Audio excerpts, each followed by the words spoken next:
Si l'actualité était un vase brisé, ce serait lui qui recollerait les morceaux. Martino.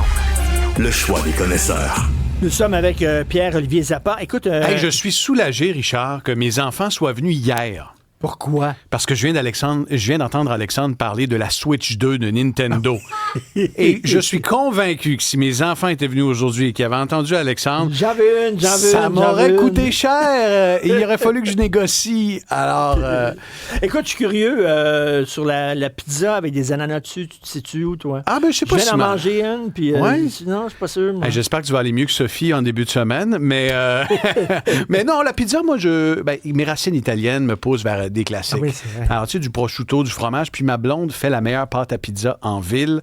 Alors, on est très bien servi chez nous. Ça me coûte moins cher et pas cher. Ah, bon, tu m'invites à souper quand? Écoute, Lion électrique. Bon, écoute, quelque chose qui a coûté cher, Lion électrique, qui a coûté cher à des petits investisseurs. Je vais vous parler de Lion électrique aujourd'hui parce qu'il y a des centaines de petits investisseurs qui intentent un recours sur ce fleuron déchu de la filière batterie au Québec.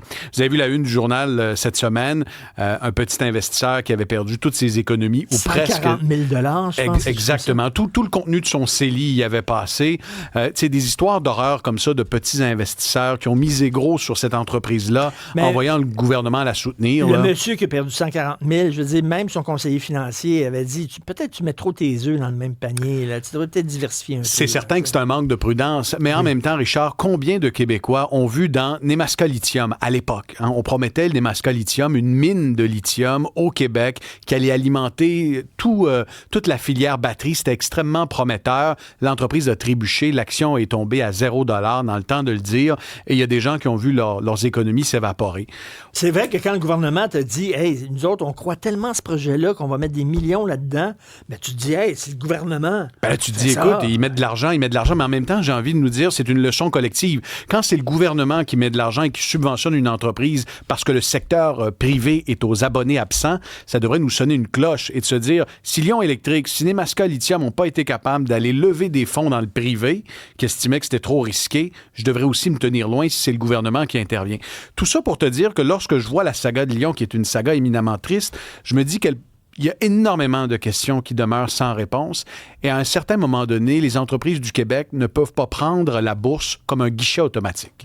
Et j'ai comme l'impression que Lion électrique a fait ça en entrant en bourse, en levant des fonds. Ils se sont payés non seulement des salaires assez intéressants, mais ils ont également pris cet argent-là pour faire on ne sait pas trop quoi. Et les révélations de jour en jour sont de plus en plus troublantes. Ah oui? Alors, je pense qu'une enquête des autorités boursières, une enquête publique sur Lion électrique serait de mise. Je pense qu'il y a eu une mauvaise gestion, peut-être. Moi, quand je lis dans le Journal de Montréal, Richard, que Lion électrique, lorsque... Tu sais, je vais te donner un exemple. On va parler des camions de Lion électrique, mais je vais transposer ça dans ton quotidien. Tu achètes un véhicule et le véhicule, c'est un citron. Comme un camion de Lion électrique. Et tu retournes le véhicule au concessionnaire. Le concessionnaire te dit « Hey, écoute, sais-tu quoi? Je vais racheter ton véhicule, puis je vais t'en revendre un autre.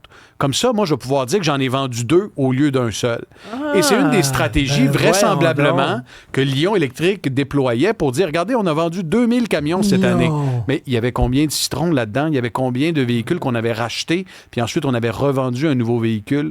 Qui plus est, Lion électrique, ce qu'on découvre, c'est qu'elle utilisait le nom de certains clients, comme par exemple AgroPure. Nous, on vend des camions à AgroPure. Quand tu appelles AgroPure, ce qu'ils vont te répondre, c'est que non, on n'avait pas d'entente avec Lion électrique. Alors, ils utilisaient la renommée. Là, ça sent mauvais. C'est-à-dire, est-ce qu'on est dans de la négligence? Est-ce qu'on est dans du laxisme ou est-ce qu'on est dans la mauvaise foi? La question qu'il faudra se poser sur Lion électrique, est-ce que cette entreprise-là a voulu tromper les investisseurs? Wow. Et s'il y a des éléments qui permettent de dire oui, de répondre oui, à ce moment-là, ça prendra une enquête.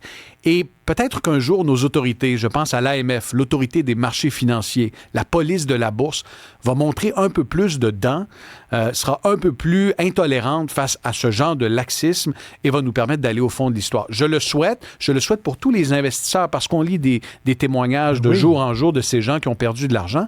C'est aussi un rappel à nos décideurs. Lorsque vous jouez avec de l'argent public, sachez que bien des gens interprètent ça comme un gage de confiance envers une une entreprise, à tort ou à raison. Alors, quand on dit en Très grande pompe qu'on est là pour aider Taiga, tu te souviens de Taiga qui promettait de révolutionner l'industrie des motomarines et de la motoneige avec des bolides électriques? L'entreprise a injecté des millions de dollars dans Taiga. Taiga a fait faillite. Taiga ne produit plus aujourd'hui de motomarine ou de motoneige. Mais il y a des gens qui nous écoutent en ce moment dans leur voiture qui ont perdu quelques milliers, quelques dizaines de milliers de dollars parce qu'ils se sont dit, c'est de l'électrique, le gouvernement y croit, j'ai vu Pierre Fitzgibbon monter sur une moto électrique, ça me donne confiance, mais résultat, ces gens-là ont perdu leurs économies. Soyez prudents. Écoute, deuxième sujet, rapido. Je m'excuse de la question sexiste, ma chère Stéphanie. Je me retrouve tout le temps dans cette situation-là. Es-tu une fille à bijoux? Pas du tout. T'es pas une fille à bijoux? Non, mais ça. T'as pas de l'or Non. avec toi? Des affaires? De l'or, c'est important, non? Pas de bague, pas de collier, pas de bracelet. Là, je dis une fille, mais il y a des gars aussi comme ça qui se promènent des grosses chaînes en or. Puis ça, pas rien que les filles, là. Je te regarde, Richard, là.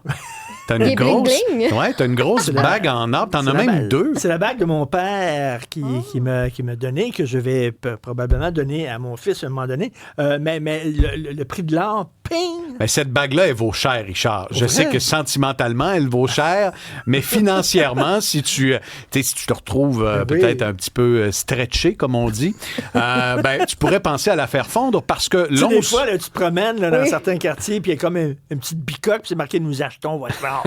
Hey, je vais te donner un conseil là-dessus dans un instant. Le temps de te dire que l'once d'or a dépassé les 2700 $ américains et c'est un excellent indicateur pour nous dire qu'on vivra en 2025 énormément d'incertitudes. L'or, c'est une valeur refuge. Habituellement, lorsque le dollar américain est fort, l'or est en baisse. Lorsque les actifs risqués en bourse sont en hausse, l'or est en baisse. Mais là, l'or est en forte hausse. Parce qu'on a peur, puis on se refuge. On se refuge dans l'or. Les banques centrales, notamment la Banque centrale chinoise, achètent énormément d'or comme valeur refuge. Alors, ça fait en sorte que si vous avez... Bon, ça traduit une réalité économique et géopolitique, mais si vous avez des vieux bijoux en or, depuis peut-être 20 ans, ça n'aurait jamais été aussi avantageux de les liquider en ce moment. Tu me parlais des boutiques, nous achetons votre or. Oui. La question que se posent les gens souvent, est-ce que je devrais aller chez un prêteur usuraire pour vendre mon or, ces boutiques-là, nous achetons votre or, ou chez un joaillier, un bijoutier?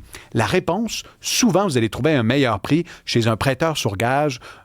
Oui. Pour vrai? Parce que le prêteur sur gage, lui, achète la bague de ton père, par exemple, mais il l'achète pour le travail de joaillerie, pour les diamants. Peut-être que la bague est sertie de diamants pour la qualité de la bague. Alors que le bijoutier, lui, a une certaine obligation de prendre cette bague et de la faire fondre. Il ne va acheter que la valeur de l'or et il va se prendre en quelque sorte une commission.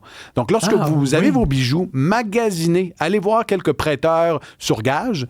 Est-ce que j'ai dit prêt usuraire? Non, prêteur sur gage. Donc, c'est le bon terme. J'utilise souvent le terme pawn shop.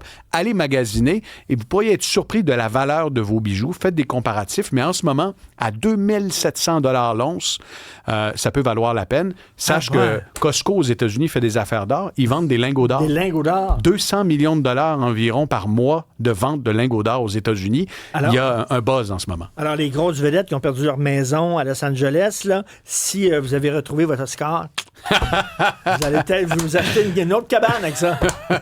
Merci. Merci Richard, à demain. On t'écoute à 22h. Excellent.